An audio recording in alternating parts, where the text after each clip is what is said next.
Hello students. So today we are proceeding with the topic of consumer behavior. In the previous session we had just given an introduction to what is law of diminishing marginal utility. It is also called as law of DMU. When you say law of DMU, I had mentioned the meaning of diminishing, marginal, and utility. All of these three meanings you are supposed to know as a student. Diminishing means decreasing, marginal means additional unit, and utility means want satisfying power of a commodity. Now, what is this law of DMU? In the previous session, we had spoken that as the consumer goes on consuming a product, as the consumer goes on consuming a commodity, one after the other, the additional utility that he gets with every additional unit of a commodity consumed goes on diminishing. So the utility that he gets with every additional unit that he consumes of that commodity goes on diminishing. When we had spoken about this law, we had taken 2-3 examples. Let me repeat one of the examples for you today. Say for example, you are consuming a chocolate. The entire slab of a chocolate that you consume, maybe you are consuming Cadbury Silk. So one whole Cadbury Silk is my favorite chocolate. I consume that entire chocolate. The degree of utility that I am going to get from this entire chocolate is going to be high. Why? Because I love Cadbury Silk. I love this chocolate. I love this product.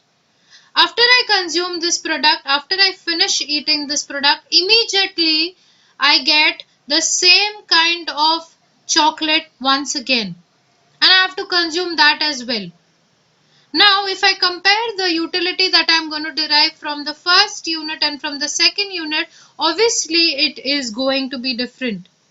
The utility that you got from the first product, from the first chocolate slab is going to be high, whereas the utility that you get from the second chocolate slab is going to be less compared to the first one, because you just now had a entire chocolate. This is nothing but, my dear students, it is law of diminishing marginal utility. As and when a consumer goes on consuming a commodity, the utility that he derives with every additional unit goes on diminishing. This is law of DMU. Let us move on to the next part.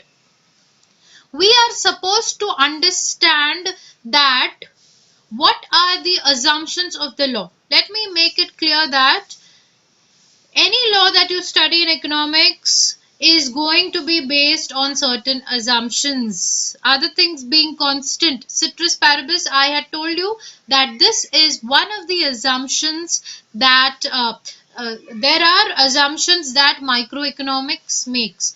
Every law is based on certain assumptions. The first sentence of every law starts with other things being constant. So other things being constant, as and when a consumer goes on consuming a commodity of a product, the additional unit that he gets, the additional utility that he derives from the commodity goes on diminishing. So let us understand what are the assumptions of the law. The very first assumption of the law is rational consumer. The customer should be a rational consumer. Now I am testing this law on a consumer, whether this law functions or no. So on whoever consumer or whichever consumer I am testing this law, he has to be rational, he has to be in his senses, he has to be a sensible person. I cannot take a drunkard man, I cannot take a non-sensible person to test this law. I might not succeed in testing this law. Second is independent utility. The law states that make an assumption that every utility that you get from every commodity, the utility that you get from every commodity has to be independent. It cannot be dependent on the previous one. So it has to be independent. With the first unit I'm going to get so much utility, with the second unit I'm going to get so much utility, with the third unit I'm going to get so much utility. So it is independent. Next, the product that I am using has to be of the same quality. If I am testing for Cadbury Silk 200 grams chocolate, it has to be again Cadbury Silk 200 grams chocolate only. So first unit Cadbury Silk 200 grams, second Cadbury Silk 200 grams. Similarly, it has to proceed with the same product. So I cannot change the quality of the product. It has to be of the same brand, same product. Standard quantity. Whatever quantity I am going to take has to be of standard size. Now what do I mean by this? I can say that why don't we take a spoon. You put that spoon in a glass of water and you drink the water and you test the law of DMU now. Now the size of the spoon and the quantity that you are testing is very small. So your law will fail in this case. The marginal utility is not going to go on decrease because the thirst is not quenching in any which ways with just a spoon of water. So what do? You take a standard quantity, you take a appropriate quantity. If I am testing for a glass of water, at least take a normal measurement of 250 ml to 300 ml of water. So you take first unit to be 300 ml of water, second unit 300 ml of water, third unit 300 ml of water, and then you test. So that is called as standard quantity. Next is continuous consumption. There shouldn't be a break. Okay, there shouldn't be a break. You have to continuously give the product one after the other. So first unit is over, you go for the second. Second is over, go for the third. Third is over, go for the fourth. Similarly, you continue with the product. Do not stop till unless and until you get your desired result. So there should be a continuous consumption. Do not take a break. So okay, I gave first glass of water, then I took a break of say for example 15 minutes. No. Once the first glass of water is over, immediately I should go for the second. Then it is cardinal measurability. I had already mentioned the meaning of cardinal measurement is can be measured in numbers. So you have to measure utility here in numbers. And next is constant MU of money. So you have to make an assumption that marginal utility of money remains constant. With every spendings that you are doing on buying the product, whatever utility you are getting has to be the same. That is one of the assumptions of the law. Next is fixed income and prices. The price of the product should not change, nor the income of the consumer should change, because these two are the factors that might affect the utility part that the consumer is going to derive from the product. So these things have to be taken care of. That is why they are called as the assumptions of the law. So if you do not consider these factors, the law that you will study might fail. The law that you are going to study might not give you the desired results. Therefore, these factors have to be considered when I am studying the law. That's why they are called as assumptions of the law. Now let us look at the graph.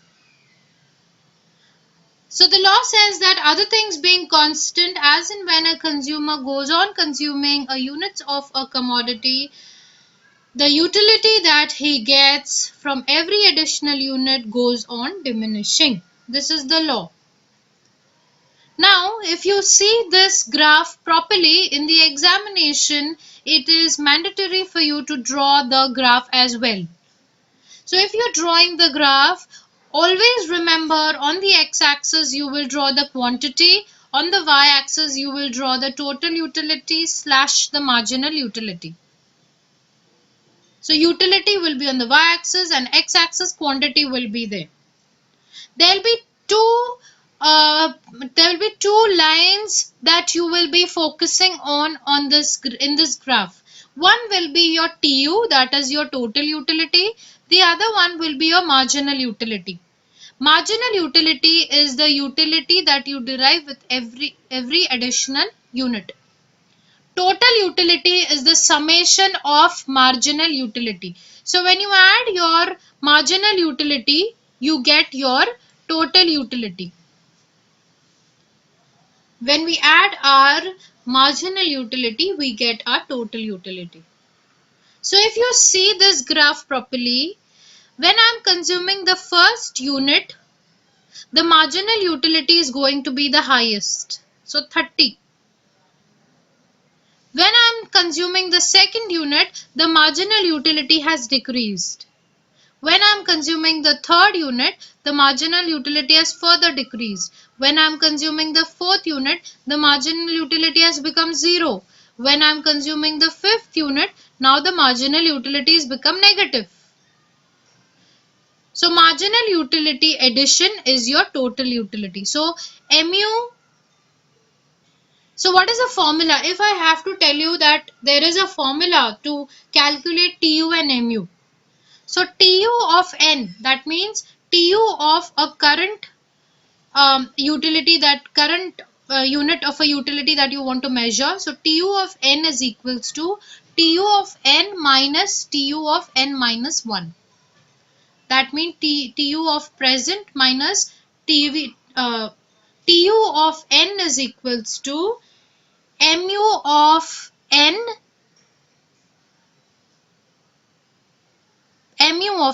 plus mu of n plus 1, because total utility is summation of marginal utility. So TUN is equals to mu of mu1 plus mu2 plus mu3 plus mu4 ... mu of n, and mun is equals to TUN minus TUN minus 1. So this is the formula that you can remember. Even if you do not write this formula in the examinations, that's fine. But you need to know what is the meaning of TU and mu. So what is happening in this now? The TU is going on increasing. It will increase unless and until mu is positive. Once your mu is 0, TU is the highest. Now this is called as point of satiety. Once your TU is highest, your TU will start decreasing. So now why TU is decreasing? Because your mu has become negative. So since mu has become negative, TU has started decreasing. So this is the relation between TU and mu. First point, you can remember that mu increases, TU also increase. Mu is the highest and TU is increasing. TU starts increasing, mu starts decreasing. When mu is 0, TU is the highest. And when mu becomes negative, TU starts decreasing. So these are the 4 points that you can remember as a relation between TU and mu. And when mu is 0, TU is the highest. That is also called as point of satiety. Okay. Let us move on to the next slide.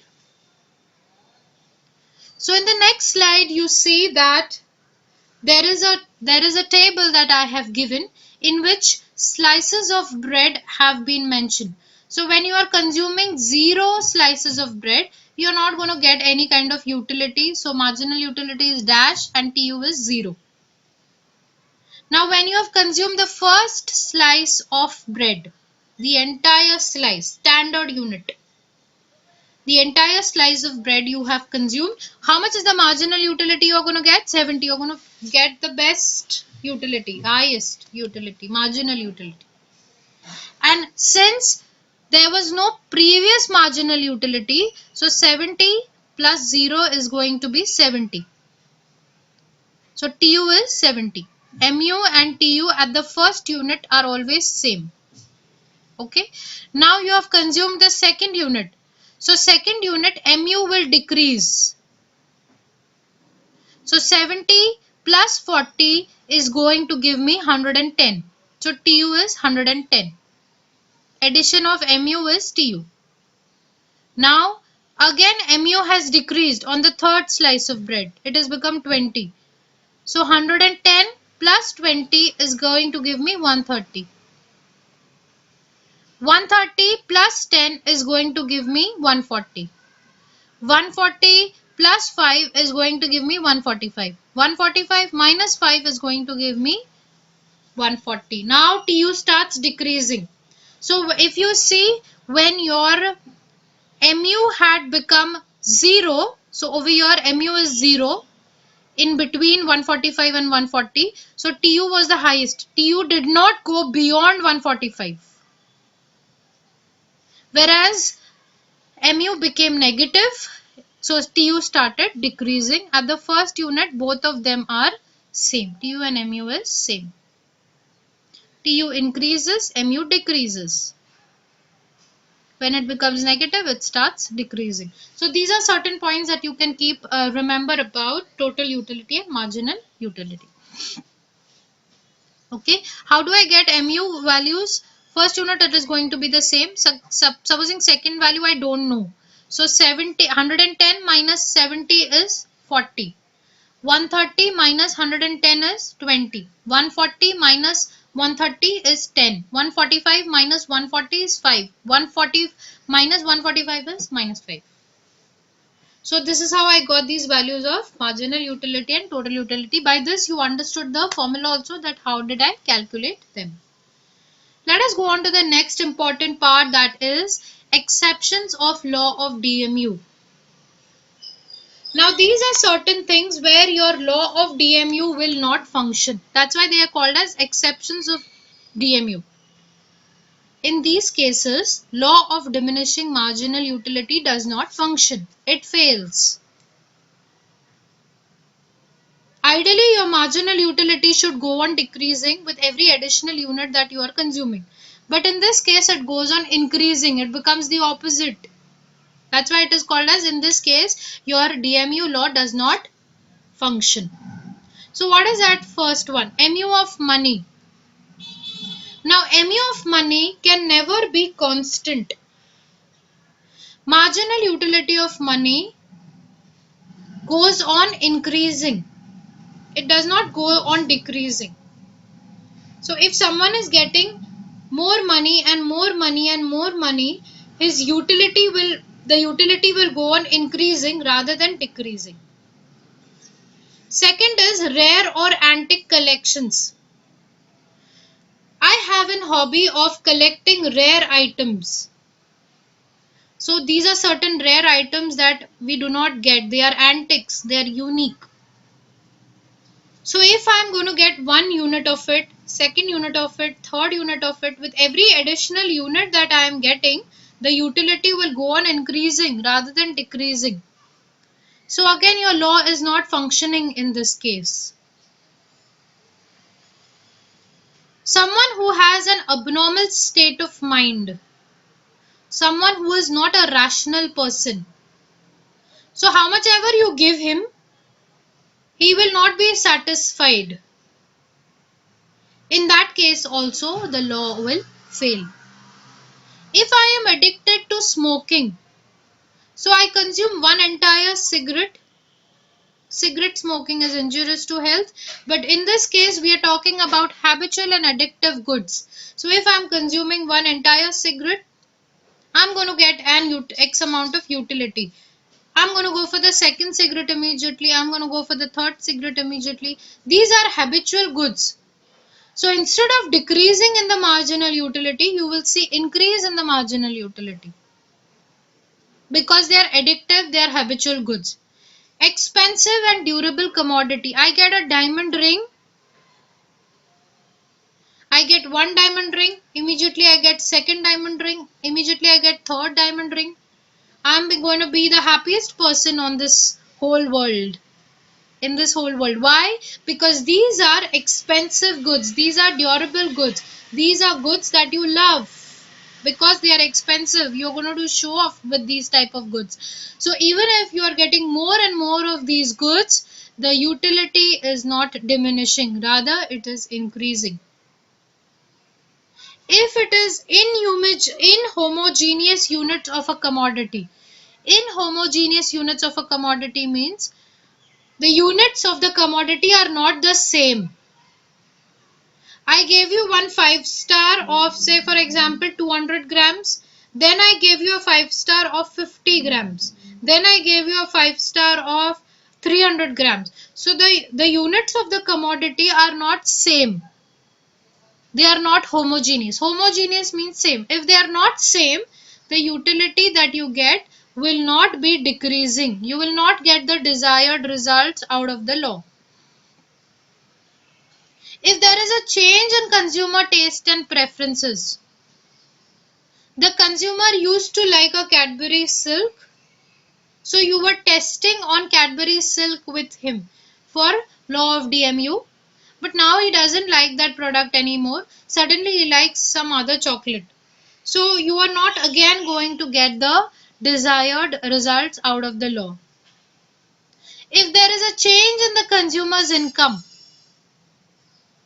if the income suddenly goes down, it decreases, he will not be in a mindset to spend more for the other units of the product. Again, you will not get the desired results out of the law. And if the consumption is at different time period, I told you that the consumption has to be continuous, one after the other.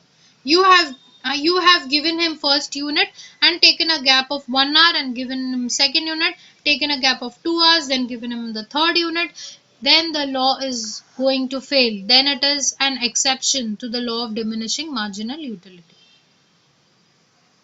So these are certain exceptions of the law of DMU. MU of money, rare or antique collections, abnormal state of mind, habitual or addictive goods, expensive and durable goods, inhomogeneous units of commodity, change in consumer taste and preferences, change in consumer income, and consumption at different time periods. If all of these are considered, they are the exceptions. In these cases, your law of DMU does not function. So today what did we see? We will just quickly revise. We just gave again a brief to what is the law of DMU. Other things being constant, when the consumer goes on consuming units of a commodity, the marginal utility that he derives goes on diminishing or goes on declining. What are the assumptions of the law? The consumer should be a sensible person. Every utility is independent. He has to consume the same quality of the product. He has to consume the same quantity of the product, and it should be proper in quantity. He should not stop after a consumption. The consumption should be continuous. The utility should be measured in numbers. Whatever utility you get out of money is constant, and the income and prices of that product, income of the consumer and price of that product should not change. These are the assumptions of the law. Then I spoke about the graph. There is a relation between TU and MU. At the first unit, TU and MU is same. Then TU goes on increasing, MU goes on decreasing. MU decreases at a faster rate, TU does not increase at a faster rate. When MU is 0, TU is the highest. It is called as point of satiety. MU starts becoming negative after it is 0 and TU starts decreasing. So TU is still positive, MU has already become negative. When MU is 0, TU is the highest. It is called as point of satiety. So these are this is the relation between total utility and marginal utility. Then we spoke about exceptions of the law. MU of money cannot be constant. It is very difficult. Money is one of the most important aspects in everyone's life. Second, rare or antique collection. Someone is collecting rare items, antique items, then the MU is not going to decrease with every additional unit, rather it will increase. Abnormal state of mind, if the customer you are testing on is not in a proper state of mind, you won't get the desired results. If the goods are habitual or addictive, then you feel like consuming those goods. You don't feel like, okay, bus, I'm satisfied. No. So then your law of DMU will fail. If the good is expensive and it is durable in nature, then again your law will fail. Like I gave you the example of diamond ring. If the good is not homogeneous in nature, the units are not homogeneous. Homogeneous means same. If they are inhomogeneous, they are not same, then you wouldn't get the desired results of the law of DMU. If the customer's taste and preferences changes, then again the law will fail. If there is change in the consumer's income, either his income went up exceptionally or his income decreased drastically, then again you will not get the desired results. And if the consumption is at different time periods, you're taking a lot of gaps in between the units that you're consuming, then the law will fail. So these are the exceptions of the law of DMU. I hope you all have understood these points. Again, to mention, it is very important whenever you get a question in the exam, what is the law of DMU?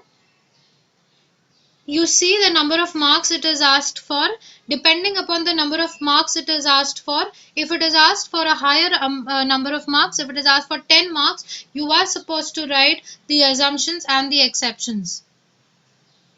If they have mentioned that what is the law of DMU, what are the assumptions and exceptions, then it is mandatory as it is to mention the assumptions and exceptions. Bear in mind, whenever you are writing any law in economics, it has to be word to word given in the books. So according to Alfred Marshall, other things being constant, whatever it is mentioned, you have to write it the way it is. Why? Because this is a law, it is given by someone else. It is in someone else's words. So if you're using the name Alfred Marshall, you have to write it the way it is for scoring good marks. Next, whenever you write these assumptions and whenever you write these exceptions, you have to explain them in 2-3 sentences. So here I have explained you in 2-3 words about each of them. You have to put them in sentences when you're writing about it. So this was about today's session. Next section, when we continue, we will see the next law, which is the law of equimarginal utility. That is also one of the interesting laws that is there in microeconomics. So thank you everyone for listening.